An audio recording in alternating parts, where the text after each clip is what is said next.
আমি এই যে আমার গাড়ি করে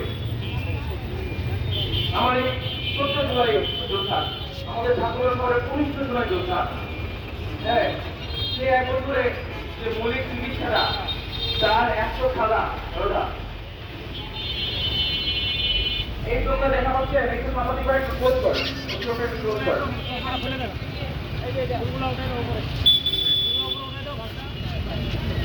এই বয়সে এই ছেলেটা চোখটা দেখছেন, এর উন্নত চিকিৎসা দরকার।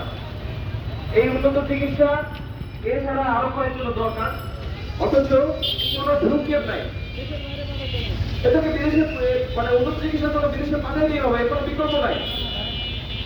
আমরা আমাদের রক্তের উপরে সরকার দাঁড়ায় আছে, হ্যাঁ, মানে এরকম তো সমৃদ্ধ জায়গায় চোখটা নষ্ট হয়েছে, ঠিক আছে, হ্যাঁ, কিন্তু আরো অনেক আছে ভাই, ঠিক আছে। এই ইন্ডিয়ান সরকার এই জুলাই 14 থেকে মানে পর্যবেক্ষণের দায়িত্ব কাকে দিছে? কাকে দিছে? জেলা প্রশাসককে দিছে। জেলা প্রশাসককে দিছে না কাকে দিছে? কথা বলছে কেন? জেলা প্রশাসককে দিছে আমাদের রক্ষণাবেক্ষণের দায়িত্ব, পর্যবেক্ষণের দায়িত্ব। অথচ এই 1 বছরে আমি তেমন কোনো তার ভ্রুক্ষেপ আমার চোখে পড়ে নাই, ভ্রুক্ষেপ পড়ে নাই। সে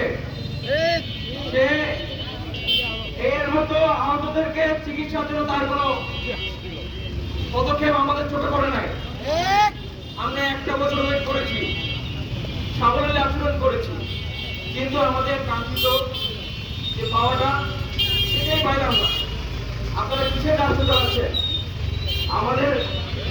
আমাদের চিকিৎসা না করে আপনারা কি করে বেড়াচ্ছেন? এদেরকে চিকিৎসার দায়িত্ব কার?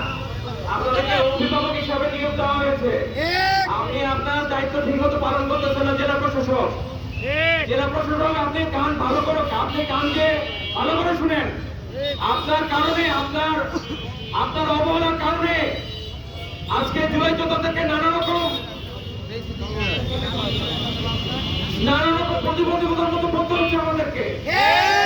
তার মধ্যে অন্যতম হচ্ছে আপনি কাকে নিয়োগ দিয়েছেন এই জুলাই যোদ্ধাদেরকে শনাক্ত করার জন্য, তারা কিভাবে প্রক্রিয়াধীন করেছে এটা আপনারাই ভালো জানেন।